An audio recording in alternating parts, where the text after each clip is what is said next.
Hi everyone, Josh Jones here, your Michigan criminal defense attorney. Today we're going to be talking about the Miranda Rights.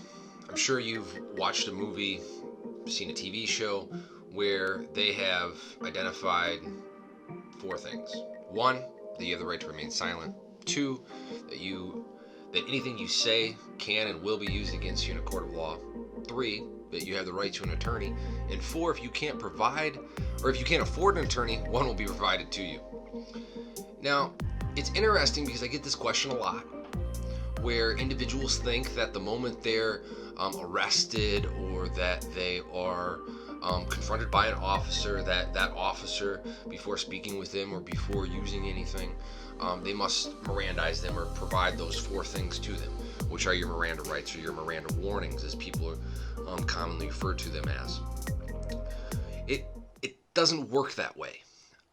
There are some conditions that individual officers must meet in order for the Miranda rights to kick in, which have been interpreted through case law to apply through the Constitution, meaning that the Fifth Amendment right under the Constitution, the right to remain silent, the way to safeguard that right is to Mirandize you. So officers do not have to automatically use them just because they're interacting with individuals.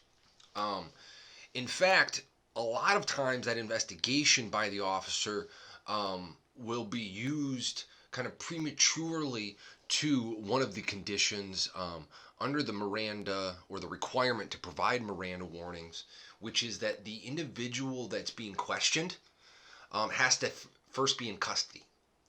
Now, custody is up in the air with regards to argument sometimes when we're dealing with that from an intellectually legal standpoint. So I'm not going to get too much into that, but what I want to identify is that the officer must put you in custody in some fashion. So, hypothetically speaking, officer confronts you on the street. You are stopped. The officer starts asking you questions. At some point, you attempt to walk away. Now, if the officer stops you and says, no, you're not allowed to walk away, arguably you can say that you're in custody. Now, once the moment that you're in custody, then we start talking about whether or not Miranda, or the increase in the identification of Miranda becomes more just. The next thing that we have to look at when we're looking at whether or not Miranda needs to be utilized by an officer is whether or not the officer is actually interrogating or questioning the individual that's in custody. So under a hypothetical, when we're talking about that, if the individual is stopped, told he can't leave, and then continue to be questioned, we can arguably say that the next piece is satisfied, and thus the need to Mirandize is heightened or increased even more. Now, under a simple hypothetical situation where Miranda would need to be used automatically, at least under the circumstances, would be individual A is arrested. We'll call him Tony. And he's arrested on a warrant, so it's a good warrant. That individual is taken into custody. He's handcuffed. He's put into an interview room. Detective comes in, sits down, Mirandizes the individual, and then starts speaking or questioning the individual. Now, the reason I provide that hypothetical and just identify those pieces is because under that hypothetical, if the individual was not Mirandized and that individual detective started questioning, and the individual who was arrested starts answering those questions, in a court of law, those statements should be suppressed or at least not used against the individual in trial and when talking about his or her guilt with regards to the crime that they're questioning and exchanging answers on. Now, I say this.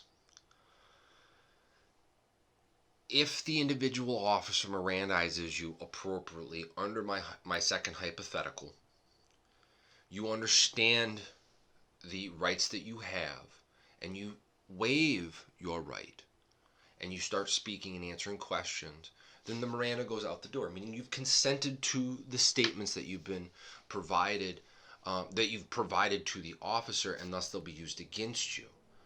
So at the end of all of this conversation that we're talking about for Miranda is to take away from is one, I want you to realize that Miranda is not always used. Meaning, if you're arrested and you just start talking because you're not being questioned, those statements are going to be used against you. And it goes to number two, which is that you need to invoke your right to silence. So when they identify you have the right to remain silent, and they've identified the other three parts of the Miranda warnings, at the end of all of that, you should not say, yes, I will speak, or then start speaking. What you should do is say, I'm going to invoke my right to silence, and then you invoke the right to counsel. That is the utmost important thing to take away from this video. If you notice throughout this video, and if you've watched some of the other videos or read some of the other posts that I've provided on my website, auburnhillscriminallawyer.com, you'll notice that consent is key to all of this, which is why I've also provided a link within this blog to take you to that information as well. Miranda is very important, but it's only important when certain requirements are met, and two, when you actually invoke the rights that they're provided to you. The fact that you waive those puts you in a detrimental position. So, with that said, I hope you guys got some info, enjoyed this video, and we'll see you again soon. Take care.